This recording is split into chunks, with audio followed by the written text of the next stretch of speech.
Mixture of quantitative and qualitative regressors, ANCOVA model. ANOVA हमने पहले पढ़ा, अब है ANCOVA. Analysis of covariance model contains both qualitative and quantitative variables in the regression equation. पीछे जो हम लोगों ने एनालिसिस किया था एनोवा के अंदर, वो दोनों वेरिएबल्स क्या थे, डमी वेरिएबल्स, और डमी वेरिएबल्स में क्या था, क्वालिटेटिव का डमी वेरिएबल्स था। अब एनकोवा मॉडल कहाँ यूज होता है, जहाँ पे मिक्सचर हो, जब जहाँ पर क्वांटिटेटिव व क्वालिटेटिव दोनों रिग्रेसर्स यानी कि इंडिपेंडेंट वेरिएबल्स मौजूद हों, तो हम एनकोवा मॉडल का यूज करते हैं। यानी कि आपके पास कैटेगरीज भी हैं और आपके पास नंबर्स भी हैं। और ये देखें, पिछले एग्जाम्पल में नंबर्स जो थे वो आपके डिपेंडेंट वेरिएबल्स में थे, यानी कि एवरेज सैलरीज, ठीक है जी। लेकिन अब इस केस में एनकोवा के अंदर डमी वेरिएबल्स भी आपके कहाँ आ रहे हैं, इंडिपेंडेंट साइड के अंदर। डमी वेरिएबल्स भी आप वो तो आपके शो करते हैं क्वालिटेटिव को, और क्वांटिटेटिव वेरिएबल्स भी हैं जिसको हम XYZ से डिनोट करते हैं, वो नॉर्मली हम लोग क्वांटिटेटिव होते हैं। It is the extension of ANOVA model as it controls the statistical effects of quantitative and qualitative dummy regressors और इंडिपेंडेंट वेरिएबल्स। यानी कि आप यहाँ पे देख रहे हैं कि हम लोग यहाँ पे मिक्सचर देते हैं, क्वांटिटेटिव का भी और क्वालिटेटिव रिग्रेसर्स का भी, दोनों का मिक्सचर लेते हैं। अब हम यहाँ पे एग्जांपल्स देखते हैं, ये देखें।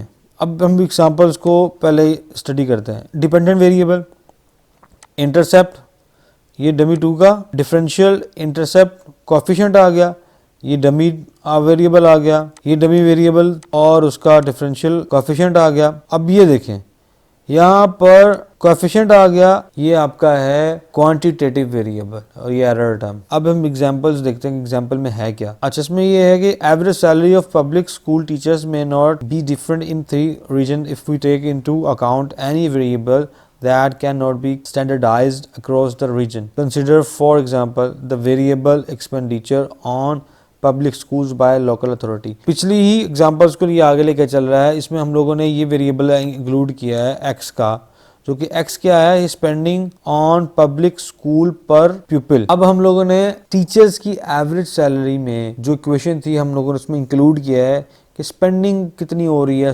पब्लिक स्कूल्स पे पर स्टूडेंट के हिसाब से। हम लोगों ने यानी कि इन्वेस्टमेंट को इंक्लूड किया है अपने पिछली एग्जांपल के मॉडल के अंदर, जिसके अंदर हम लोग एनालिसिस कर रहे थे कि टीचर्स की उनकी सैलरीज में कितना फ़र्क है, और हम लोगों ने कैटेगरीज की थी मेरिट स्टेटस के हिसाब से और रीजन के हिसाब से। अब हम इंक्लूड कर रहे हैं इसके अंदर एक क्वांटिटेटिव वेरिएबल जो कि है spending on these public schools पर स्टूडेंट के हिसाब से। अब यहाँ पर 3 कैटेगरीज बताई हैं, वही जो पहले हम लोगों ने पढ़ा है, नॉर्थ, साउथ और वेस्ट। देखें, ये तो हमारे पास आ गया वेस्ट का। ये डमी वेरिएबल जो है हमारा किसका था, डमी 2, ये नॉर्थ का था, और ये था हमारा साउथ का, और ये हमारा एक्सपेंडिचर्स है। The data X are given in table, हम लोग टेबल दिखा देते हैं आपको कि एक्स का डाटा यानी कि एक्सपेंडिचर का डाटा भी हम लोगों ने पहले एग्जांपल में पढ़ा था। यहाँ पर देखें, ये स्पेंडिंग जो है ये एक्स है, इसका डाटा हम अब यूज़ कर रहे हैं। देखिए, यहाँ पर हम लोगों के पास दोनों चीज़ें हैं। यहाँ पर देखिए, हमारे पास डमी वेरिएबल्स भी हैं और हमारे पास यहाँ पर एक्स की फॉर्म में क्वांटिटेटिव वेरिएबल भी हैं, दोनों यानी कि मिक्सचर है। ठीक है, हम यहाँ पढ़ते हैं। Beside the two qualitative regressors, we have a quantitative variable x, which in the context of the ANCOVA model is known as the covariate। इसलिए हम हमारे यहाँ पर जो हम लोग यहाँ पे मॉडल यूज कर रहे हैं वो ANCOVA कर रहे हैं, क्योंकि यहाँ पे दोनों का मिक्सचर है, क्वांटिटेटिव और क्वालिटेटिव का भी। बहरहाल हम लोगों के यहाँ पर रिजल्ट्स आ गए, हम लोगों के इस रिजल्ट्स को एनालाइज करते हैं। इसकी टी वैल्यूज़ भी निकल आई। अभी स्टैरिक जो है वो क्या शो करता है, हम आगे देखते हैं। अब यहाँ पर मैं आपको फिर यहाँ बता दूँ कि जो वेस्ट है ये बेंचमार्क कैटेगरी कंसिडर की जा रही है, ठीक है, क्योंकि वेस्ट का हम लोगों ने डमी वेरिएबल यूज़ नहीं किया और इसलिए इंटरसेप्ट की जो वैल्यू है वो वेस्ट की वैल्यू को शो कर रहा है। Also note that beside the 2 qualitative regressors we have a quantitative variable, X का भी बता दिया। ये हमारे पास वेस्ट का एवरेज आ गया, ये हमारे पास नॉर्थ का आ गया, ये साउथ का आ गया, और ये हमारे पास स्पेंडिंग का वेरिएबल की एवरेज कोएफिशिएंट आ गया। यहाँ बता रहा है कि जी जो स्टेरिक है शो कर रहा है P value is less than 5%, यानी कि ये और ये आपका स्टैटिस्टिकली सिग्निफिकेंट है और ये इनसिग्निफिकेंट रिजल्ट है। ये टी वैल्यू है, ये पी वैल्यू नहीं है।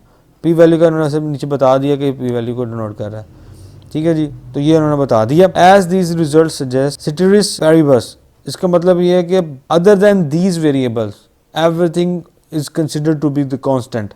हर चीज़ कांस्टेंट है अगर ये कंसिडर की जाए कि कोई और चीज़ में इन्फ्लुएंस नहीं कर रही, सिर्फ इस मॉडल के जो वेरिएबल्स हैं सिर्फ इसी को अगर कंसिडर करें तो ये हम कह सकते हैं कि as public expenditures go up by the dollar on average, जिस तरह एक्सपेंडिचर्स जो है पब्लिक स्कूल्स में बढ़ाते जा रहे हैं, public school teacher salary goes up by about $2.34। ये देखें, ये बता रहा है। और ये क्या है, एवरेज सैलरी, ये बता रहा है प्लस इसके रिलेशनशिप को कि जितना जितना अगर मिसाल के तौर पर $1 स्पेंड करते हैं तो $2.34 जो है वो एवरेज सैलरी बढ़ रही है टीचर्स की। Controlling for spending on average on education, we now see that the differential intercept coefficient is not significant for either the north east and north central region और फॉर द साउथ। ये देखें, ये south का था और ये north का था, ये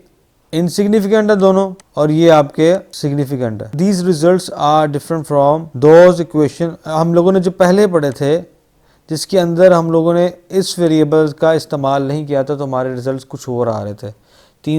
तीनों में से सिर्फ वेस्ट का था वो सिग्निफिकेंट आ रहा था, बाकी दोनों के इनसिग्निफिकेंट आ रहे थे। मगर यहाँ पर जो है वेस्ट का और आपके वेरिएबल्स का स्टैटिस्टिकल सिग्निफिकेंट आ रहा है, बाकी इन दोनों के इनसिग्निफिकेंट आ रहा है। इसके अलावा भी यहाँ पे एक और फ़र्क भी है कि इनकी एवरेज वैल्यू देख रहे हैं आप, ये नेगेटिव है, ये भी नेगेटिव है, मगर ये वेस्ट की पॉजिटिव है। वहाँ पर नॉर्थ की पॉजिटिव थी, साउथ की वैसे भी वहाँ पे नेगेटिव ही थी। We did not count for the covariate differences in per pupil public spending on education. देखें अब ये रिजल्ट ज़्यादा रिगर इसलिए कंसिडर किए जा रहे हैं क्योंकि यहाँ पे हम लोगों ने एक वेरिएबल को इंक्लूड किया है, वो है पब्लिक स्कूल स्पेंडिंग का, जिसकी वजह से रिजल्ट्स जो हैं वो मुख्तलिफ आए हैं। आने भी थे क्योंकि हम लोगों ने एक और मेजर एस्पेक्ट को इंक्लूड किया है अपने मॉडल के अंदर, जो कि टीचर्स की सैलरीज़ को डिटरमन कर सकते हैं। क्योंकि जितनी ज़्यादा स्पेंडिंग होगी उतने ज़्यादा चांसेस होंगे कि टीचर्स की सैलरी में भी उतना इंक्रीज़ आया जाए। बहरहाल यहाँ पर ये जो हम लोगों ने वेरिएबल यूज़ किया है एक्सपेंडिचर्स का, इसने हमारे रिजल्ट्स को मुख्तलिफ बनाया है और इसकी इंटरप्रिटेशन डेफिनेटली मुख्तलिफ होगी जो हम लोगों ने पहले की हैं। जो पहले रिज़ल्ट किया था उसकी इंटरप्रिटेशन मुख्तलिफ थी, मगर अब चूँकि यहाँ पे हमने एक नया वेरिएबल ऐड किया है जो कि ज़्यादा रोल प्ले कर सकता है टीचर्स की सैलरी की एवरेज सैलरी को। Dummy variable alternative to Chow test. Chow test is to determine the structural stability of a regression model and equality of coefficient in two of subsets of a same data set. यहाँ पे एक तरीके same data set subset structural stability of a regression model and equality of coefficient. सबसे पहले तो ये structural stability क्या है कि डाटा के अंदर कोई गैप्स, कोई लैप्स, कोई एकदम फ्लक्चुएशन ना हो। स्ट्रक्चरल स्टेबिलिटी एकदम चेंज को कहते हैं। और इक्वालिटी ऑफ कोएफिशिएंट, जो Chow टेस्ट है वो क्वालिटी को भी डिटरमिन करता है कि कोएफिशिएंट्स की आपस में कितने सेम है। और ये two subsets of a same data, एक ही डाटा सेट के सबसेट्स की आपस में जो कंपैरिजन है वो करता है। However the limitation of this test is that it does not identify the source of difference in two regression models, whether it is because of intercept or slope or both.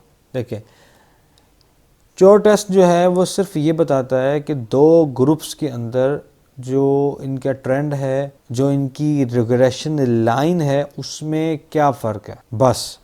मगर ये फ़र्क नहीं बताता कि इनके आपस में जो फ़र्क है वो स्लोप की वजह से है या इंटरसेप्ट की वजह से। असल में चार जो है वो डिफरेंसेस किसी भी कैटेगरीज में पाए जाते हैं, किसी भी केस के अंदर या किसी भी रिग्रेशन लाइन के अंदर। आगे हम पढ़ते हैं The four possible differences in coefficients of categories of a same data set: coincident, regression, parallel, concurrent और dissimilar. ये क्या क्या होते हैं, ज़रा देखते हैं आगे. ये देखिए, coincident regressions, जिसमें दो डाटा सेट के इंटरसेप्ट और उनका स्लोप वो सेम हो. पैरेलल में क्या है? पैरेलल क्या है कि दोनों के स्लोप आपके सेम हो मगर उसका इंटरसेप्ट डिफरेंट हो. मिसाल के तौर पे ये 2 पे है, ये 4 पे है, यानी कि दो सब डाटा सेट्स के लाइंस जो है, रिग्रेशन लाइंस, उनके इंटरसेप्ट में तो फ़र्क है मगर उसका स्लोप बिल्कुल ठीक है, जिसकी वजह से ये दोनों पैरेलल हैं. और है कि आपको चीज़ बता दूं कि दो पैरेलल लाइंस कभी एक दूसरे को टच नहीं करेंगी. आगे देखते हैं कॉन्करेंट रिग्रेशन, जिसके अंदर इंटरसेप्ट तो आपका सेम है मगर आपके स्लोप मुख्तलिफ है.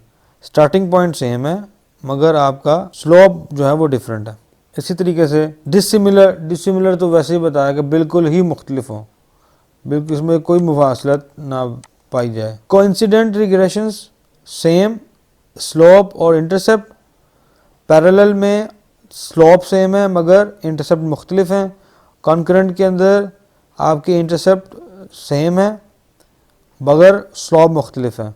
और एक डिसिमिलर यानी कि जिसमें स्लोप और इंटरसेप्ट दोनों ही फ़र्क है. तो जो टेस्ट आपको सिर्फ डिफरेंस बताएगा सबसेट्स के अंदर मगर किस वजह से ये नहीं बताएगा. The source of difference if any can be pin down by pooling all the observations and running just one multiple regression as show below.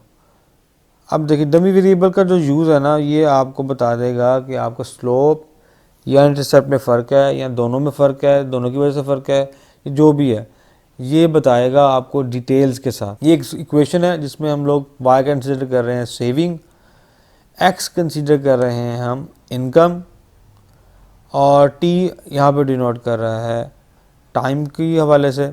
Dummy variable यहाँ पे ऑब्जर्वेशन कर रहा है 1952 से 1995 और 1, और अगर ज़ीरो करें तो ये दो कैटेगरीज है ना, एक 1970 से 1981 और 1982 से 1995. ओवरऑल हमारा जो है डाटा वो क्या है 1970 से लेके 1995 तक. ठीक है जी. एज यूजुअल दैट हम लोग OLS की एग्जम्पशन यूज़ कर रहे हैं जिसमें एरर टर्म ज़ीरो है. और अगर हम लोग दोनों डमी वेरिएबल्स को अगर हम कंसीडर करें, अगर डमी वेरिएबल ज़ीरो है क्या आएगा, ये देखें ज़ीरो, तब हम लोगों ने इसको ज़ीरो कर दिया. हम लोग एक्सपेक्टेड वैल्यू ले रहे हैं जिसमें डमी वेरिएबल ज़ीरो है. डमी वेरिएबल ज़ीरो होने का मतलब क्या है कि हम लोग वैल्यू ले रहे हैं 1970 से लेकर 1981 तक. तो क्या आएगा अल्फ़ा 1 प्लस ये टर्म तो बिल्कुल ज़ीरो हो गई, प्लस बीटा 1 एक्स. और यहाँ पे भी चूँकि डमी वेरिएबल का यूज़ है तो हम लोग चूँकि यहाँ पे ले रहे हैं dummy variable is equal to zero, तो ये भी टर्म ज़ीरो हो जाएगी. अच्छा, यहाँ पे बता दूँ कि ये क्या चीज़ शो कर रही है. यहाँ तक तो सबको समझ लग गई. ये इंटरसेप्ट आ गया, ये डिफरेंशियल इंटरसेप्ट कोएफिशिएंट आ गया किसका, डमी वेरिएबल का. ये आ गया एक्स आपके यहाँ पर इनकम को डिनोट कर रहा है और इसका कोएफिशिएंट ये आ गया. अच्छा, ये टर्म क्या है? सबसे पहले तो ये देखें, मैं इसको मूव कर देता हूँ. बीटा 2 तो आपका आ गया कोएफिशिएंट. ये क्या है? Dummy variable multiply by x, यानी कि आपका क्वांटिटेटिव वेरिएबल के साथ डमी वेरिएबल ये मल्टीप्लाई हो रहा है.